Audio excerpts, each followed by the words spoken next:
LeBron wrote on X last night, I've heard lots of reports about my future. I said it after the game and I'll say it again. I do not know yet. No way or no doubt, LeBron James will play for the Lakers next season. Michael, he'll be back. He'll opt in. This is the Lombardi Line with former NFL executive Michael Lombardi. Now here is your host, Stormy Buonantony, on VSiN, the Sports Betting Network. It's time to ask Michael Lombardi. No way or no doubt. All right, Michael, let's get into it. When he really likes something, he hits us with a no doubt. If he's not on board, we get a no way. Let's start with the top of the draft this past Thursday, where we saw 6 quarterbacks taken in the top 12. No way or no doubt, this is more a reflection of the poor draft class that is coming in 2025 than it is the studliness of all 6 of these guys being first-round picks.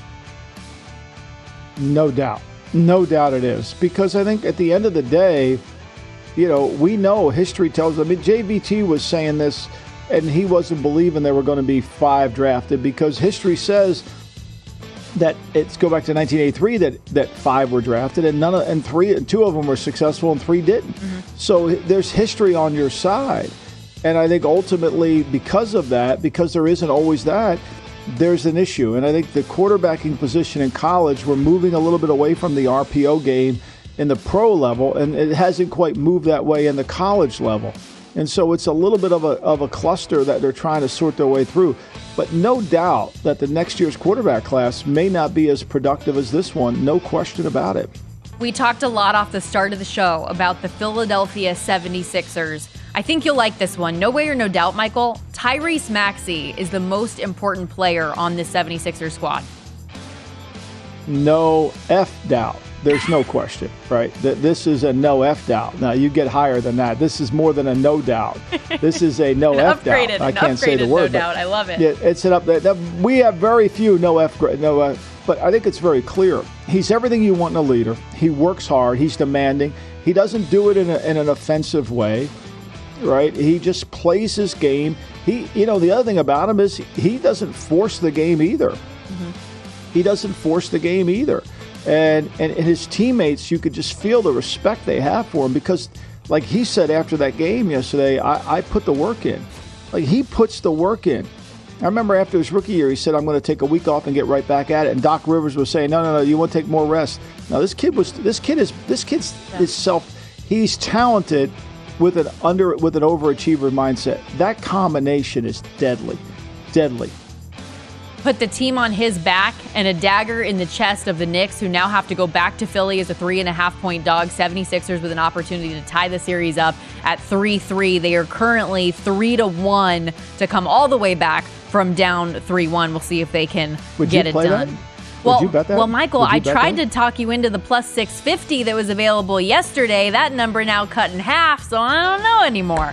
Let's go to the NFL, where Falcons GM, Super Bowl winning GM, Terry Fontenot, suggests after drafting Michael Penix. See what I did there for you?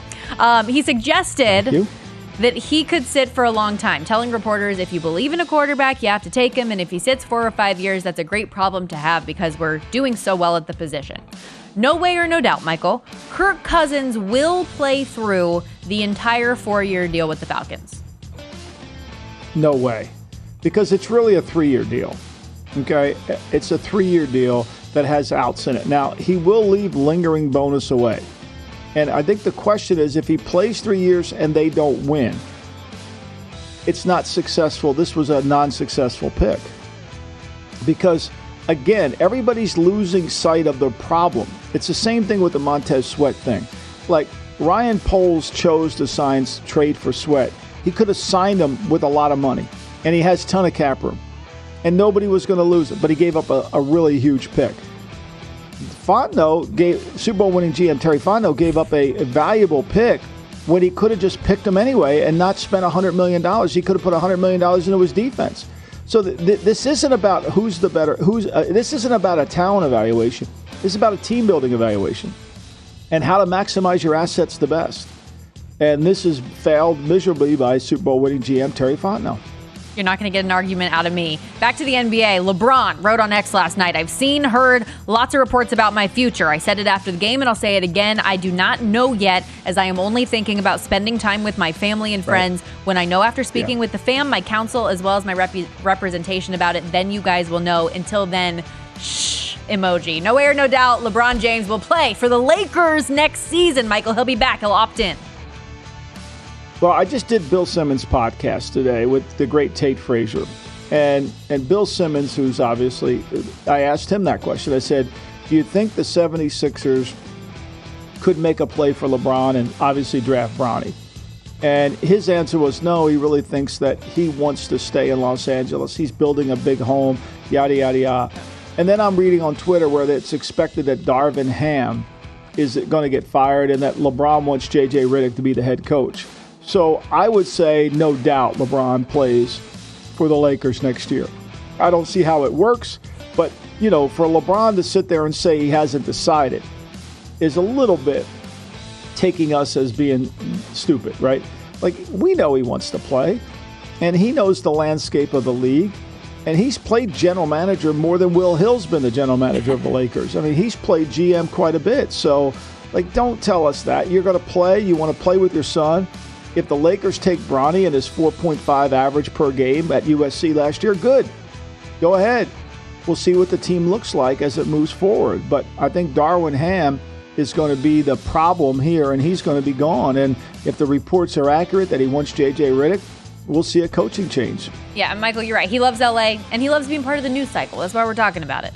Cowboys defensive star Micah Parsons and reigning offensive rookie of the year C.J. Stroud teamed up for some truly entertaining draft content over the weekend for Bleacher Report. Here's one snippet for your enjoyment from Parsons on the strength of the NFC East. AFC South, I think we're going up there with AFC North on the best division in football. Some would argue that's the NFC East. On paper, last year, we were argued the best division in football. No, sir. Going into last year, no NFC one North in the was argued. planet, except for Micah Parsons, thought the NFC East was better than the AFC North. You can't argue that. I can, bro, unless you're delusional. Going into last year, we have better teams than y'all right now. C.J. Stroud hitting him with a delusional. No way or no doubt, Michael. Micah Parsons is right. The NFC East is a better division than the AFC North. North or South? Because Stroud's in the South. South. I mean, there's no chance they're better than the AFC he North. Thinks Micah Parsons thinks they're better than both with his comments there. Well, there's no chance to. Now, okay, let's go over it.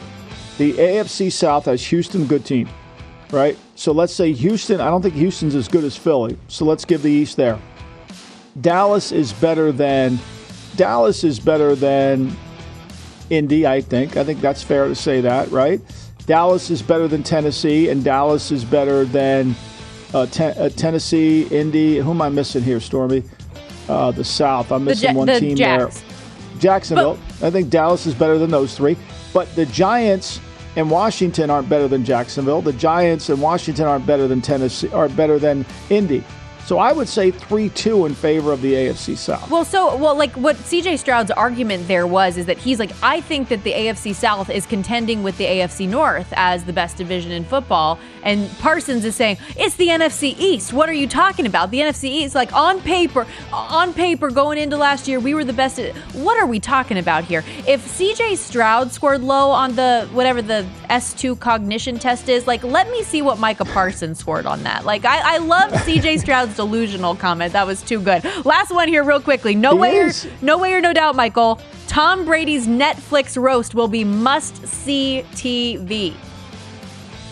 No doubt. I mean, look, I know Belichick set it out to Los Angeles to do it. Is it live or are they taping this? I mean, it's first live of all, on Netflix. Oh, wow. It's live on Netflix. Can you even have a roast anymore? Did you ever watch some of those Dean Martin roasts, Stormy, that were back in the 70s and 80s?